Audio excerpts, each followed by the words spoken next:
the Lonely Assassins, one of the most terrifying and ingenious creatures ever created in fiction. Doctor Who's The Weeping Angels.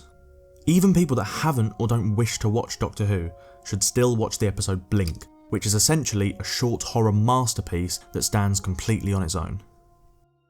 It's a brilliant representation of how by simply creating a speculative antagonist for your story, a writer's work can be propelled to incredible heights. And Weeping Angels, even with how they were trivialised in later seasons, remain one of the scariest and yet elegant monsters that sci-fi and fantasy has ever known. Audiences first met the Weeping Angels in 2007 for Series 3, Episode 7, titled Blink. They were shown as a creature that when perceived by any living thing would quantum lock and appear as angelic statues covering their eyes in sadness. People found them terrifying, mesmerising, fascinating race, the Weeping Angels, and yet utterly brilliant. Brilliant. Blink centred on Sally Sparrow, played by Carey Mulligan. This was a Doctor-like episode, meaning it mostly focused around Sally, unlike the common trend of Doctor Who, where the main protagonists would be the Doctor and companion. This allowed us to view these scary new creatures through ordinary human eyes. This of course heightened one of the attributes of the Weeping Angels, which was already a large factor in their success. Mystery. Where do they come from? They're creatures of the abstract. They live off potential energy. What in God's name are you talking about? We weren't meeting them through the eyes of the Doctor, a genius time traveller that knows basically everything about everything. We got to see the Weeping Angels through a fresh perspective, an unexpected perspective. And it was terrifying. Human beings are naturally scared of the dark, instinctively unsettled by death. All this stems back to humanity's greatest evolutionary power, our unique pursuit of knowledge. We humans love to know everything. We are the great apes of information and science. We feed on answers to all of life's questions. I want to know. I want to know. So when there is something unknown, information hidden in the shadows, we are both enthralled and disturbed. Mystery, then, is the key ingredient to great horror. The Weeping Angels are masters of this horrific element. One moment a person is there, and in the blink of an eye, they have disappeared without any explanation or noise. The Weeping Angels are a silent nightmare, the work of genius creation and thought, and they provide a fresh contrast to the usual politically organised Doctor Who villains, such as the Daleks and Cybermen. You will identify after you. Ladies first. Daleks have no concept of gender. You have identified as Daleks. Bugger! Stephen Moffat wrote the episode and pioneered the creation of the Weeping Angels. He was a Doctor Who writer who wrote many of the popular episodes of New Who, including the Library two-parters featuring the terrifying villains Vashta and Narada, and the World War II episodes in Season 1 featuring the gas-marked children. Moffat is clearly a master at creating horror creatures, as these three Doctor Who villains are probably the scariest the show has to offer. Moffat gets a lot of flack. Yes, he did ruin his own creations and open the doors to Doctor Who becoming somewhat of a mess. I'm riding a dinosaur on a spaceship! I know! Imagine me with a sofa, like my own sofa. I could get a purple one. Am I being weird? However, he did also come up with the idea for 3 of Doctor Who's scariest creatures, as well as writing the 50th anniversary, which many fans consider the best episode of Doctor Who ever. Compensating. But back to the Weeping Angels and what makes them so great. After thinking about this in depth, I've broken it down into what I call the 4 techniques of monster making. I've already mentioned the first technique, mystery, the unknown. Keep me guessing and you're already winning. Maintain the suspense. Technique 2 is implemented in a way that gives us some of the most chilling shots in Blink. This technique I call the unseeable effect. It is a technique used in many horror films as a way to create fear and suspense, like when an unsuspecting character steps into frame and when they step out again, a ghost has appeared out of nowhere and nobody saw it move. This is used all the time. By having ghosts and demons move without the audience seeing them, it creates another layer of mystery as well as a degree of unpredictability. Half of creating suspense is making the audience or reader think something is going to happen even if it doesn't. The Haunting of Hill House is a great example of this. Notice how this scene is just a conversation, and yet the camera keeps spinning. We can see a coffin, just out of frame. Us, as the audience, are waiting for something to happen.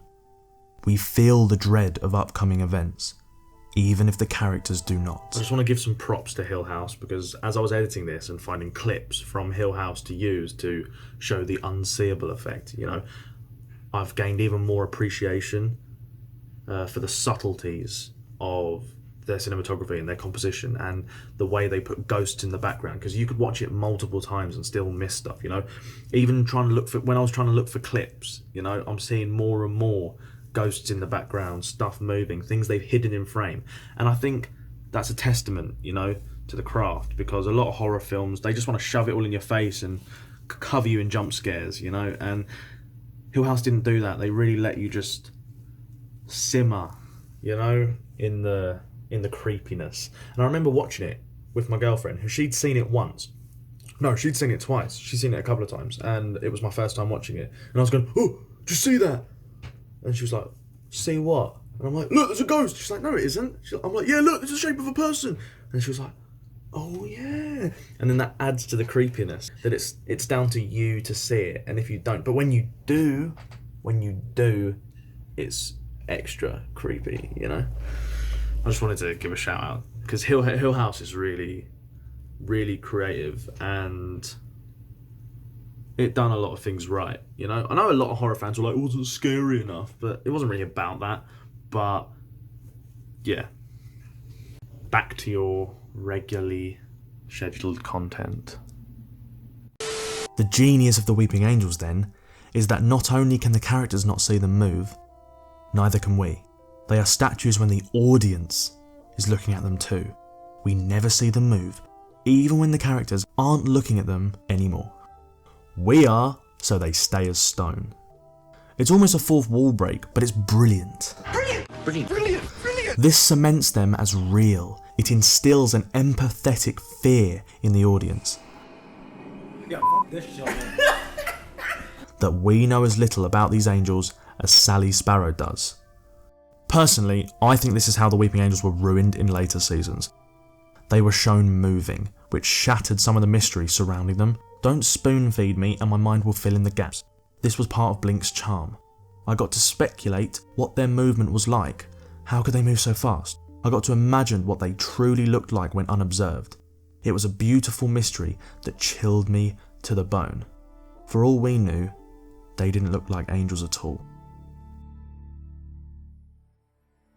Technique 3 is what I like to call the perverted antithesis. I know it sounds pretentious, but hear me out. What this is to me is a way for writers and creators to pervert our expectations, to distort what we already know. In this context, we change what it means to be an angel. An angel is defined as a spiritual being believed to act as an attendant, agent or messenger of God, or at least that's what Google says. They are considered to be virtuous, good, pure, symbols of peace and love. Yet the Weeping Angels are quite the opposite. They seem cold, evil and vicious.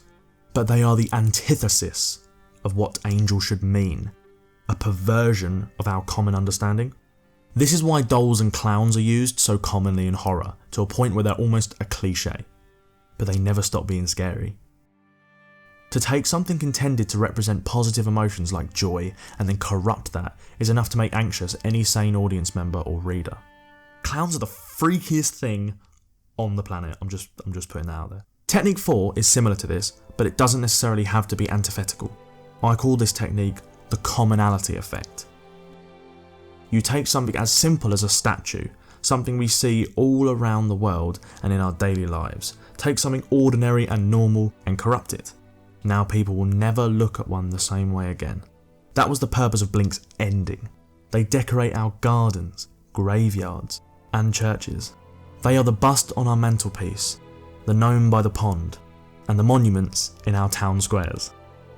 And as a child, I could not look at a statue the same way again. So we've covered the horror techniques used to make the Weeping Angels so iconic and scary. But that's not where this ends, because it isn't just their fear factor that makes them such brilliant villains. To create a great villain or monster, you have to understand exactly how said villains react with the heroes. A lot of this comes down to the fact that they have an incredible limitation. Their defense mechanism is their curse. The Doctor sums it up best. They don't exist when they are being observed. The moment they are seen by any other living creature, they freeze into rock. No choice, it's a fact of their biology.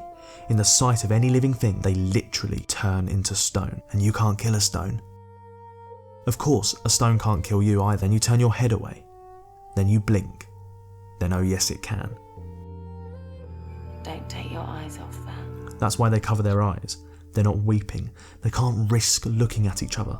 Their greatest asset is their greatest curse. Loneliest creatures in the universe. And of course, in the episode, spoiler alert, the Doctor tricks the angels into looking at each other, thereby freezing them forever. The genius of this limitation is that it gives us hope. When the angels are statues, they are in our control. Look at them, quick, look at them! They are under the control of their prey. This gives the protagonists enough power to make them proactive characters without undoing the horror elements. The reason characters in many horror films are frustrating or unlikable tends to be with their lack of proactivity. They are there to be killed. How many times do we find ourselves shouting at the screen, "Don't go in the bloody basement, idiot!" But with Blink and the Weeping Angels, there's the balance between the threat of the angels and Sally Sparrow's power over them. And the addition of the angels being fast enough to move when you blink adds a whole new layer of tension. Because sure, we can freeze them when we're looking at them, that's easy enough. But then you turn your head away. Then you blink. So in conclusion, Blink will always be one of, if not the, best episode of Doctor Who. There's a lot to love in the episode, and I really take my hat off to Stephen Moffat for creating something special here. It has a great female lead, amazing villains, and an intriguing time travel plot. Plus, it gave us the wibbly-wobbly, timey-wimey quote. It's more like a big ball of wibbly-wobbly, timey-wimey stuff. Which pretty much sums up why it's perfect. So when creating a monster for your own writing, one should think about these horror techniques. Don't hesitate to manipulate humanity's fear of the dark. Don't avoid ways to corrupt the familiar into something terrifying. Don't stop yourself from embracing weakness and limitation. But most of all, don't blink. Good luck.